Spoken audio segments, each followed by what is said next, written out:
नमस्कार बच्चों, आज मैं आपको वसंत भाग 2 एनसीईआरटी की बुक से कठपुतली पाठ के व्याख्या बताऊंगा आपको, जो भवानी प्रसाद मिश्र की रचना है।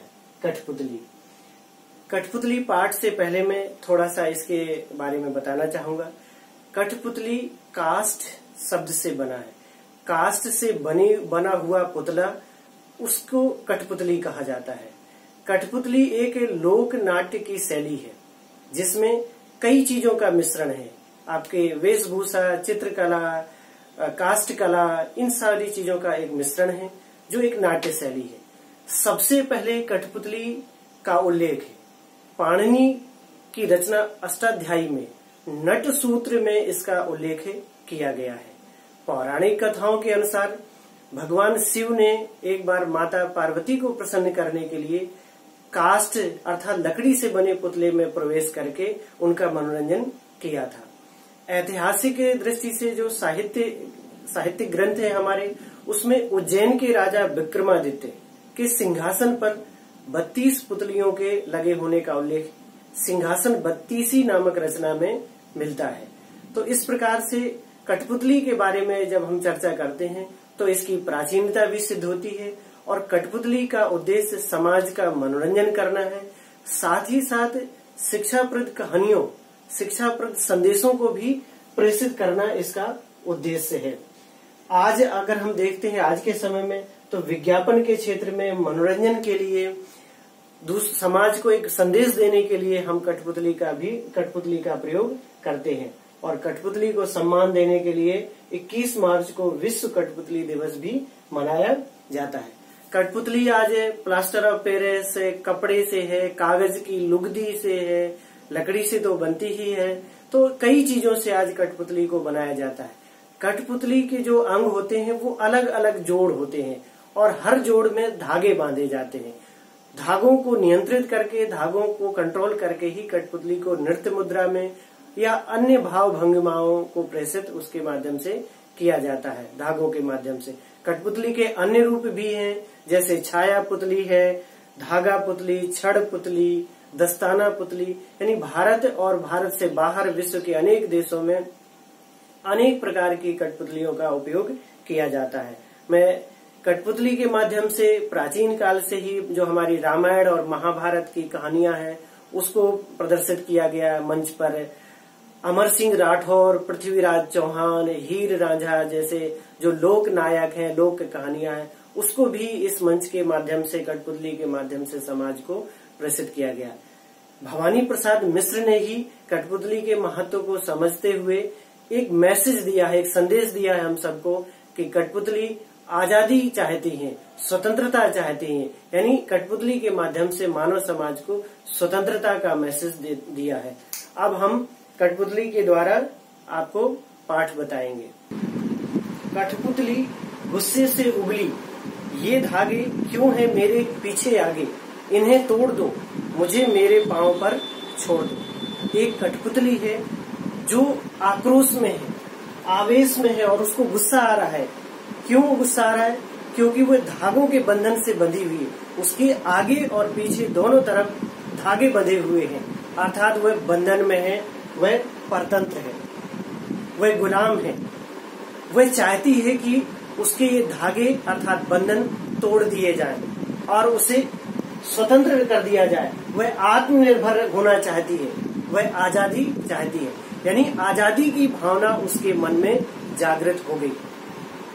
सुनकर बोली और कठपुतलियां, और का मतलब यहाँ अन्य जो दूसरी कठपुतलियां हैं, यानी उसी के समाज के दूसरे अन्य लोग हैं, अन्य बिरादरी के यानी राष्ट्र के अन्य लोग हैं, उनके मन में भी ये जागृत हुई इच्छा कि हाँ, बहुत दिन हुए हमें अपने मन के छंद छुए।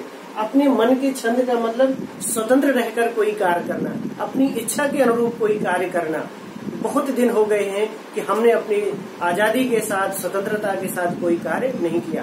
कार्य तो लोग कर ही रहे हैं, लेकिन आदेशों का पालन करते हुए गुलाम रह करके उन्हें काम करने पड़ रहे हैं। जो उनके शरीर पर बंधन लगे हुए हैं धागों के, उनका नियंत्रण किसी दूसरे के हाथ में, यानी शासक वर्ग कोई दूसरा है जो उन्हें आदेशित करता है और उसके हिसाब से उन्हें नृत्य या अभिनय करना पड़ता है। तो वो चाहते हैं कि हाँ, हमें बहुत दिन हो गए, हमने अपनी इच्छा के अनुसार कोई काम नहीं किया। मगर पहली कठपुतली सोचने लगी, यह कैसी इच्छा मेरे मन में जगी। जब सभी कठपुतलियों ने पहली कठपुतली की बात का समर्थन कर दिया और कहा कि हाँ, तुम आगे बढ़ो, तुम नेतृत्व करो, हमारे लिए आजादी का रास्ता खोलो, तब पहली कठपुतली फिर सोचने लगी कि ये मेरे मन में आजादी का जो ये भाव जागृत हुआ, ये क्यों जागृत हुआ, किस प्रकार जागृत हुआ। क्योंकि अब उसके ऊपर संपूर्ण समाज की अर्थात अन्य कठपुतलियों की भी स्वतंत्रता की जिम्मेदारी आन पड़ी। और जब कोई जिम्मेदारी किसी पर आ जाती है तो उसे बहुत सोच समझकर कदम उठाना पड़ता है, उसे बहुत प्लानिंग करनी पड़ती है, क्योंकि सिर्फ आक्रोश या आवेश से किसी लक्ष्य को हासिल नहीं किया जा सकता है। उसके लिए एक योजना बनानी पड़ेगी, एक रूपरेखा बनानी पड़ती है, और आने वाली चुनौतियों का सामना किस तरह से करेंगे उसका भी ख्याल रखना पड़ता है। तो आजादी का मार्ग कठिन अवश्य है, लेकिन उसके लिए एक योजनाबद्ध तरीके से काम करना पड़ता है। ये मनुष्य के लिए एक संदेश है कठपुतलियों के माध्यम से कि आजादी मनुष्य को प्रिय है, जीव जंतुओं को प्रिय है, यानी निर्जीव कठपुतलियों को भी आजादी प्रिय है, तो मनुष्य को तो प्रिय होनी ही है। तो हमें अपनी आजादी को प्राप्त करने के लिए किसी भी स्थिति में संघर्ष करना चाहिए। बंधन प्राणहीनता है, बंधन हमारी स्वतंत्रता को बाधित करता है, बंधन हमारे जो मन की इच्छाएं हैं उसको समाप्त कर देता है, उसके अनुसार हम काम नहीं करते हैं। तो भवानी प्रसाद मिश्र ने इस कठपुतली पाठ के माध्यम से उन्होंने कहा कि जो हमारे सामने स्वतंत्रता को साकार करने के लिए अनेक चुनौतियां होती हैं। जिस प्रकार कठपुतली धागों के बंधन से बंधी हुई है, वह दूसरों के इशारे पर नाचने के लिए विवश है। पहली कठपुतली विद्रोह कर देती है, वह अपने पैरों पर खड़ी होना चाहती है, वह आजाद होना चाहती है।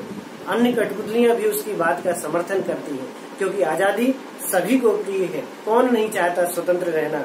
लेकिन जब पहली कठपुतली पर सभी की जिम्मेदारी आ जाती है तो वह सोच समझकर कदम उठाना चाहती है। मुझे उम्मीद है कि आपको ये पाठ समझ में आ गया होगा, संपूर्ण भाव को आप आसानी से समझ सकते हैं।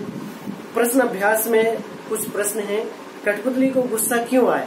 क्योंकि कठपुतली के चारों तरफ धागे बंधे हुए हैं, अर्थात बंधन है, वह परतंत्र है, उसे दूसरे के इशारे पर नाचना पड़ता है, इसलिए उसे गुस्सा आया, क्योंकि वह आजाद होना चाहती है। प्रश्न नंबर 2 है कि कठपुतली को अपने पांव पर खड़े होने की इच्छा है, लेकिन वह क्यों नहीं खड़ी होती? क्योंकि एक तो वो बंधन में है, दूसरा वह स्वतंत्र होने के लिए चाहती है कि वो सोच समझकर कदम उठाए, जो स्वतंत्रता के लिए संघर्ष है, जो चुनौतियां हैं उसका सही तरीके से सामना करे, इसलिए वह खड़ी नहीं हो सकती। प्रश्न नंबर 3 है कठपुतली पहली कठपुतली की बात दूसरी कठपुतलियों को क्यों अच्छी लगी? क्योंकि स्वतंत्रता सभी का जन्म सिद्ध अधिकार है, सभी की कामना है वो स्वतंत्र रहना। परतंत्र रखना और परतंत्र करना ये एक आदिम समस्या है या आदिम सोच है, आदिकालीन एक मनुष्य की क्रूर सोच है कि वह समाज को अपने बंधन में लेना चाहता है। लेकिन उसी प्रकार स्वतंत्रता भी एक हमारी कल्पना है, एक हमारा आदर्श है, और हर समय का समाज स्वतंत्र रहना चाहता है। तो कठपुतलियों को भी उस पहली कठपुतली की बात इसलिए अच्छी लगी क्योंकि वह भी आजादी चाहती है, उनको भी आजादी प्रिय है। पहली प्रश्न नंबर 4 है कि पहली कठपुतली ने स्वयं कहा कि ये धागे मेरे आगे पीछे हैं, जो इन्हें तोड़ दो, मुझे मेरे पैरों पर छोड़ दो। तो फिर वह चिंतित क्यों हुई, ये कैसी इच्छा मेरे मन में जगी? तो नीचे 4 ऑप्शन दिए हुए हैं। जब आप सभी ऑप्शन का अध्ययन करेंगे अच्छे से तो आपको तीसरा ऑप्शन शायद सबसे अच्छा लगेगा कि वह स्वतंत्रता की इच्छा को साकार करने और स्वतंत्रता को हमेशा बनाए रखने के उपाय सोचने लगी। इसलिए वह चाहती है कि वह स्वतंत्रता के लिए सोच समझकर कदम उठाए। इस वीडियो को मैं यहीं विराम देता हूँ।